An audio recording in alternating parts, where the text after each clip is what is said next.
Hello, I'm Melissa, I write books. Welcome to the video. We are deep in the writing cave. Wow, the depths of these lines on my forehead really just shows you where we are. It is January 16th. That's 6:30 p.m. I am working on,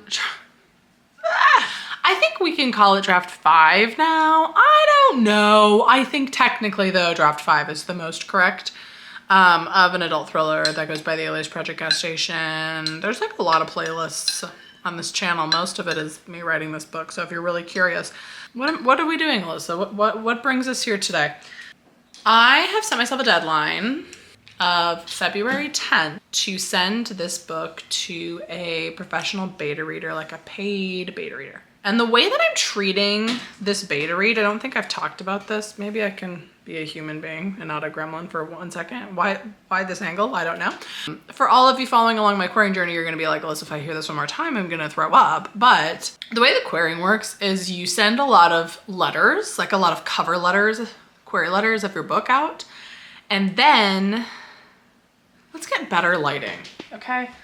Let's just get our life together for 1 second. You don't have to be a gremlin. We can be a human being who has good lighting, okay? This is somehow worse. But the way the querying works is you send out a lot of cover letters of your book, which is, you know, a blurb, a pitch, something to hopefully entice the agent. And then if they like the pitch, they ask you for the full book, or sometimes half of the book or like 20 pages or something. They ask for material, which in itself is difficult to get them to like the letter. But then if you send like a whole book to an agent, you either get an offer call, which we're still waiting on that one, or you get a rejection. And typically the rejections, I've not had a rejection that is more than 1 paragraph. You don't know usually why they reject the manuscript, because they liked the idea, they liked the concept, and oftentimes they've read like 10 sample pages, so they at least know that they like your writing on a basic level, right? Often you get rejections back that are like, I didn't quite connect with, or it didn't come together how I wanted it to, or I just didn't turn the pages fast enough. And what does that mean, right? So my strategy right now is that I'm treating this beta read as though it's an opportunity for me to like if I could pay an agent who's requested my full to give me actual actionable feedback on what is wrong with the book. So I'm not giving like an unpolished, unedited version, which I often give beta readers, like pretty rough manuscripts that have not been line edited very carefully. I try to do a beta read group after it's been polished, but a lot of times I use beta readers for like developmental feedback. And that's not how I'm treating this beta read. I'm treating it as though this person is like the agent type figure who's gonna tell me if there's anything that would pull them out, right, of the story.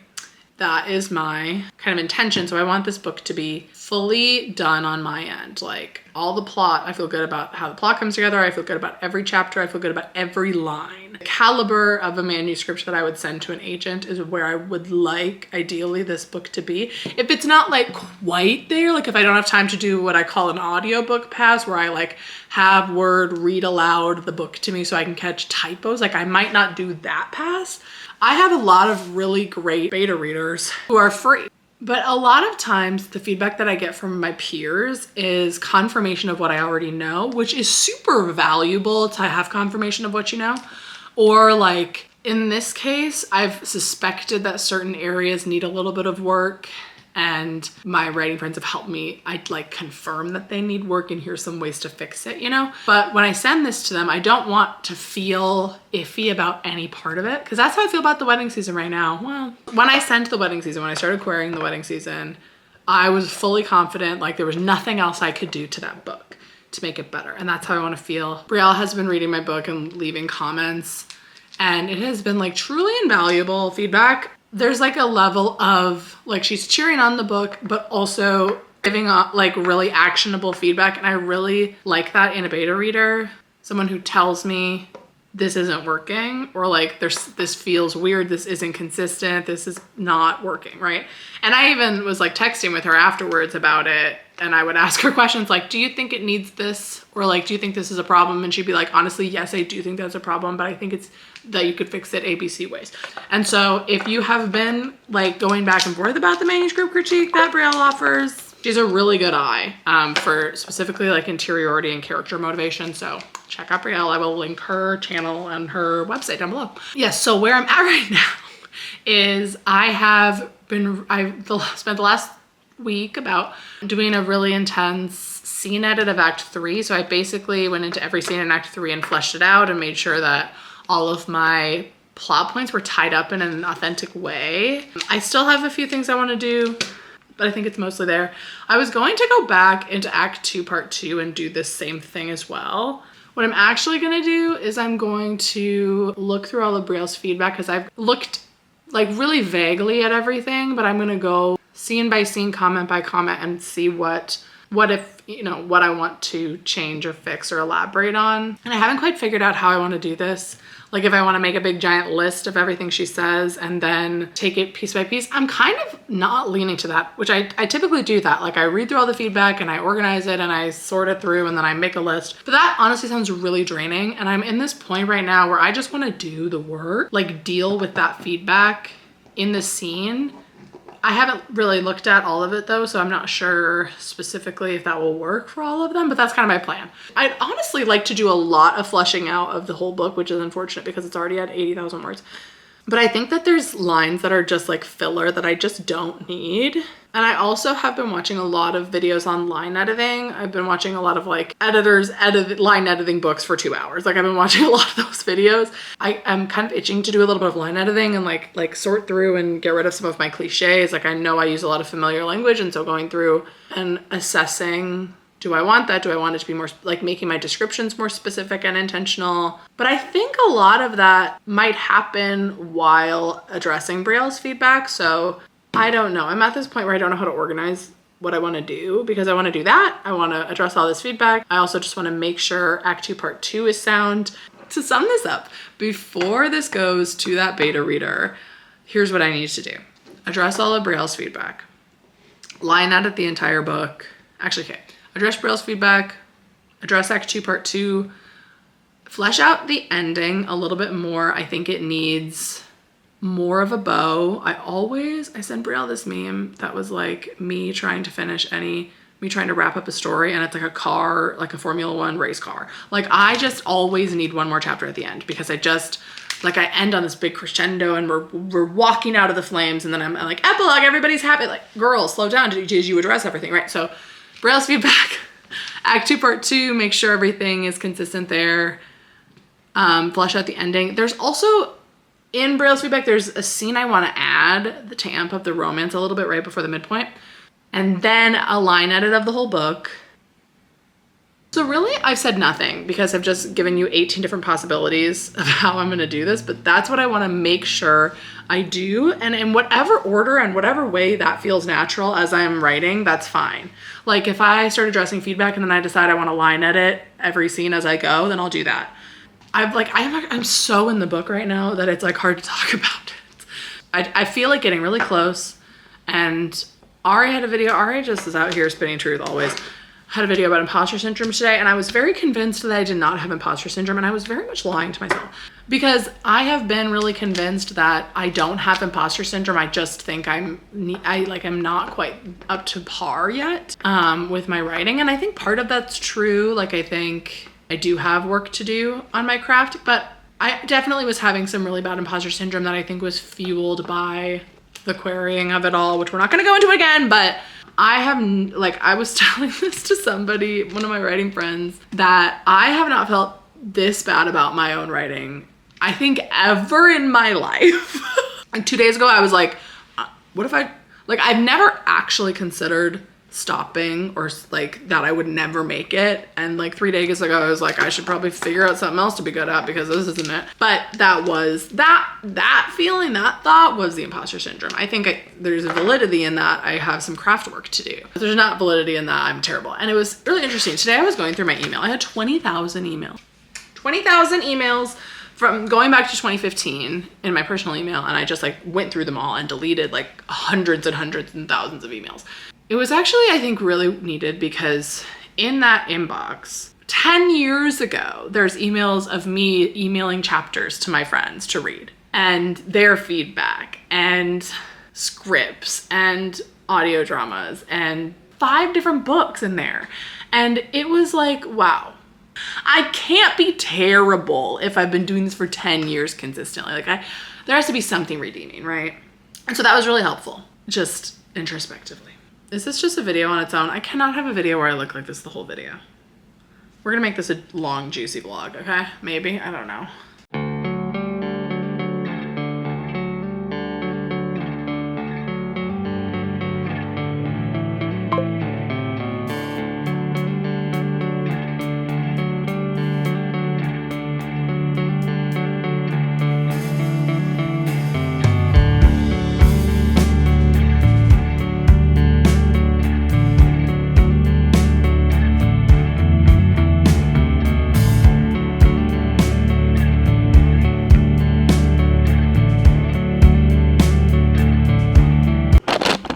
I'm currently watching a TikTok or an Instagram, well, you know what I mean, that says, woman who was stabbed 32 times by her ex-boyfriend marries the paramedic who saved her life, and I need to write it now. Are you kidding? Are you kidding? Okay, here's what I was actually coming here to say. So I've read through all of Brielle's feedback, slay. 90% of it is her being like, what? And not to any, I would say, plot issues, more so just like, girl, aren't they on the phone? How does she see him smile? Or like, what was the one? There's a few scenes that I just knew were a little bit rougher that were like piecemealed from old scenes, and I didn't realize that I didn't really line edit them very well. Like 1 minute he's thinking like, oh, I like this, and then the next moment he's thinking this is the worst thing that's ever, and she's just like, girl, what? So it's a lot of that and a lot of like, I feel like maybe you should mention this earlier, which is all super, super, super helpful. And because I think beta readers are and critique partners and, you know, people who are reading your book to give you feedback are your blind spots, you know? When I'm thinking about this book, I'm thinking about, does the motivation make sense? Does the character arc make sense? Are the feelings happening at the right time? I'm thinking about all of those things. I'm not thinking about, was she smiling in one paragraph and frowning in the next one? Does it say it's 7 a.m. here and then it also says it's 10 p.m. at the same time? You know, like those aren't the things that I'm thinking about at this point. Some of them are like that, but a lot of them are a little bit more, I would say, scene level, where it's like, she was just describing him this way and now she's describing him this way, and it's inconsistent with her character, like internally. And I think sometimes I write things just for the drama and don't really realize like, okay, queen, like that didn't make sense. Like one specific line that she said that I was like, yep, was at the end of a chapter. I just love to like end a chapter with like a little dramatic line. And so Cal, my main character, says something along the lines of like, he thinks in his head, he's like, for once, I want to do the right thing. And then she comments and she's like, hasn't he been doing the right thing this whole book? Like, hasn't he lived his whole life doing the right thing? Like, here's 17 examples of how he's already been doing the right thing. And I was like, and you're so right. When I wrote that, I was like, wouldn't it be so dramatic and artsy if he's thought that? Girl, make it make sense. I have like a whole, my like smaller whiteboard that's in that office full of like things I need to go fix. And now apparently I need to fix them. None of them seemed super big, but I'm interested to see like now when I go back, is it gonna seem like more, like is it gonna be more difficult to fix these things than I realized, you know, because sometimes that happens. Or is it like, I think a few of them are like, just change this line or just think about this scene. And then some things are a little bit like more story-wide, like especially the romance. And just like identifying some things that I didn't really think about. Revising is so funny because sometimes when I'm revising, I have 7 pages of things I need to fix. And it just seems like for me, the process of new drafts is just having less and less things on the list, and they become more micro. Like when I started draft 4 in December, the list was rewrite the first 6 chapters of the book and scene edit through the whole 3rd act and scene edit through the whole book. And now it's like, Brad was smiling weird in this scene. Fix that, you know, like it just becomes not even less things to do, but more micro things to do. And I think that's actually really encouraging. Clarity is king. That is what editing always turns into. It's like, if you want an artsy line or if you want the reader to understand, always pick the reader understanding. You really just gotta like do the work, you know? When I sit around and think about my book, I don't feel good about it. But when I actually do it, like that's when magic happens, so to speak.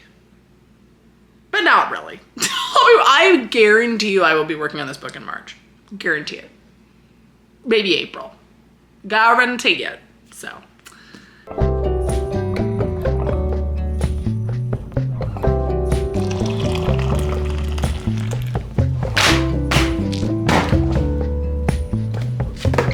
Everyone. I have not spoken to you in many moons. Many moons. And by many moons, I mean like 2 days probably. Okay, so here's where we're at. The book is with a new beta reader. I went through all of Brielle's feedback. I applied, I would say most of it. Major changes from that included just some continuity things and scenes. And then also, I added in a scene that needed that kind of right before the midpoint to amp up the romance. And I fleshed out a little bit and I did a little bit of like smushing around. That's not the right word. I did a little bit of reorganizing and cutting of things in Act 2. For the most part, I think it's very cohesive. And when I say at the second half, I mean like I need a button on the end of the book. Like I need a little further epilogue, and some of those scenes just need a little bit more thought tissue and setting, but really the whole book needs some setting, if we're honest. Do I know what city we're in? No. Does it really matter? No, but it's the details, right? Okay, so that book is with one reader. She's already through half of it. There's one thing specifically she pointed out that I want to make sure I address in the book. I'm doing beta readers very weirdly, or critique, just feedback very weirdly. Like Brielle read it and then I implemented her feedback, and now someone else is reading it and I'll implement all of her feedback.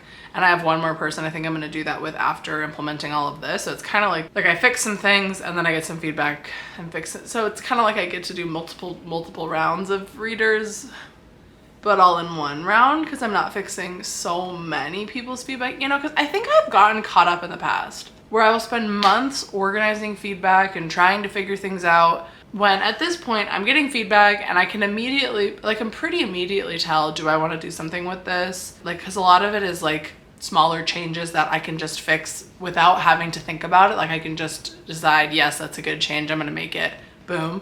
There's a few things that required a little bit more like connecting tissue with other parts of the book, but for the most part, it's internal scene. It's all internal because it's all just me, but it's all within scenes. So, but even those changes that I would make are a couple, honestly, like a couple sentences, like they would not truly change. And so what I have decided to do is I just can't look at the screen anymore. And I have been intending to do a scene level edit for a long time, like a really focused look at the scene, write in what it needs, like look at, and I've done like layers of this, but I want to do one really intentional pass where I read the scene, I summarize it, I dig into it, I decide what it needs, and I fix it and I move on, you know? I went to my local library and I printed off 233 pages for 25 bucks. Win. If you try to do this at like Office Depot or like a printing store, it's like 50. To be fair, it's not bound, but, and I did get it single-sided. I know it's terrible for the environment, but I think the money went to the library, which I think is great. Also, the library is just wonderful. The lady was like, wow, you're printing a lot of stuff. And I was like, yeah, and I'm writing a book. And she's like, ah, I love a writer. And I'm like, thank you, woman at the librarian. Anyway. But I also got single-sided because I want to like lay out the scene and do some highlighting and like mind mapping. I kind of feel like Mozart, or who else would this apply to? Shakespeare, some mad scientists having like a breakdown. Like that's kind of how I feel with my 3 massive documents piles. It also makes me feel very accomplished because usually when you print off one of these, it's double-sided, which is better for like a read-through purpose. The vibes of this are so good. So what I'm gonna be doing is I'm gonna start scene editing, and as I get feedback, I'm also gonna be writing in where I want things. I just don't know. If you were to ask me right now, Alyssa, what are you doing? I don't know. At the same time though, I feel like I'm doing the right thing.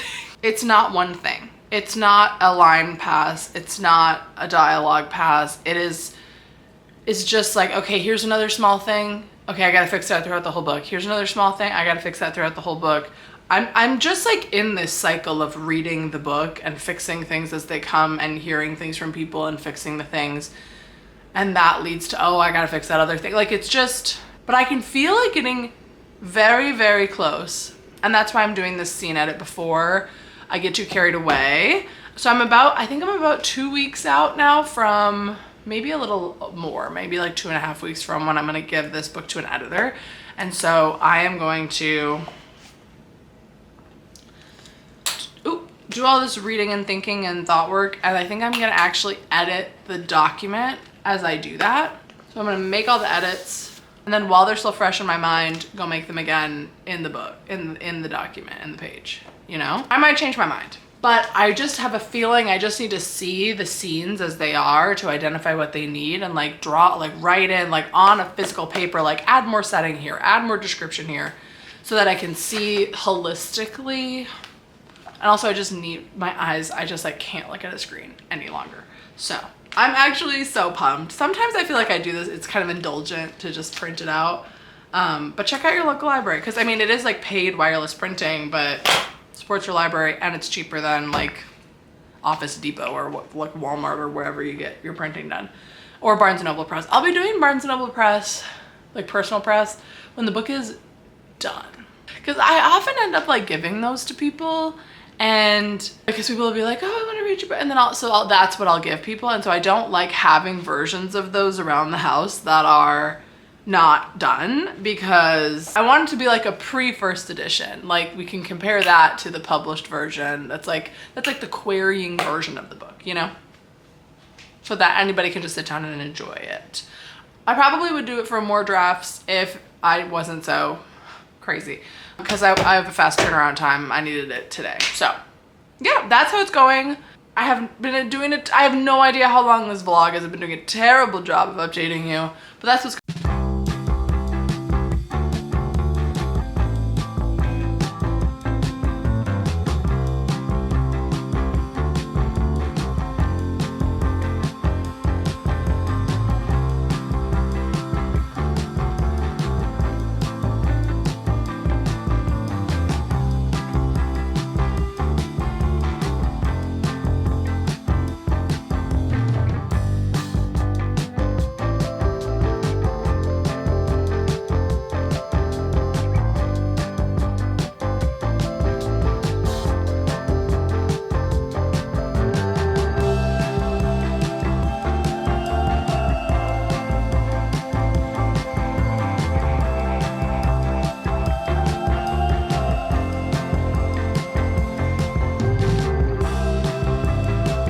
okay.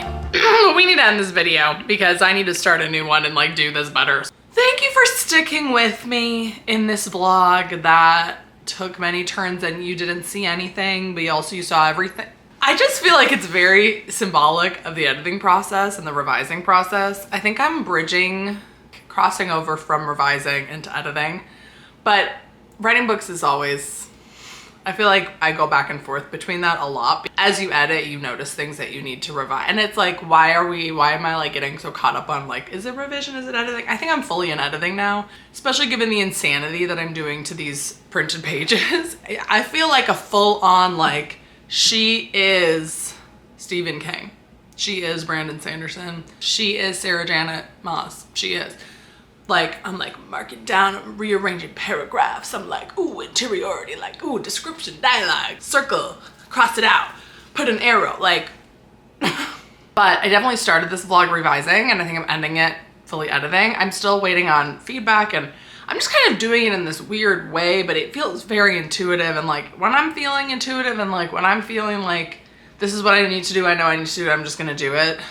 I think a lot of times we like go through this thought of like, okay, what's the next thing I need to do? What's the next thing I need to do? And I feel like I'm in this stage where I'm like, nope, that's the next thing, that's the next thing, that's the next thing. And it doesn't, like, it's not what I would have chosen to do if you would ask me, how do you edit a book, Alyssa? I would not have told you to do what I'm doing, but I know it's getting there. And right now I'm doing this like scene edit to these opening pages. And honestly, I'm gonna do it to the whole book. Some of the chapters will like, I'll be adding in actual like content, but for most of them I'm like just adding some interiority, and I'm just adding a little bit of backstory, and I'm just tweaking things, and I'm moving on to making sentences like, if there's a cliche or things feel really familiar, like making my descriptions more specific, being intentional with my word choice, like noting things on a line level and in like a page paragraph level of how to fix them and change them, and just like make them stronger based on like how beta readers are reacting to certain things, but also just like trusting my own experience. And I'm also reading right now. I'm listening to an audiobook of I think it's actually a romantic suspense, but it's called To Have and to Heist. I don't know if it's quite exactly a comp, but it's very similar vibes in terms of it's a comedy. Like you can tell it's funny. I'm interested to see how it goes, but I'm really hoping that this is a solid comp. But it's just helping me understand, like, I can pull in a little bit more backstory early. Like, it's okay to just like go on a tangent for 2 paragraphs and come back. Like, it's okay to do that. That's kind of like part of writing a book, you know? But I'm gonna end this video. Thank you for bearing with me. I'm gonna really try to be intentional about vlogging more like normally. I don't know what this was. That is how my writing is feeling right now, but it's not in a bad way. It's feeling very intuitive and very creative. So I'm gonna try to pick an emoji that actually exists this time, because I keep picking emojis that don't exist. So give me a green heart emoji. Thank you very much, and I will see you next time. Goodbye. Oh, subscribe. Have you subscribed? Do it. Thank you. Bye.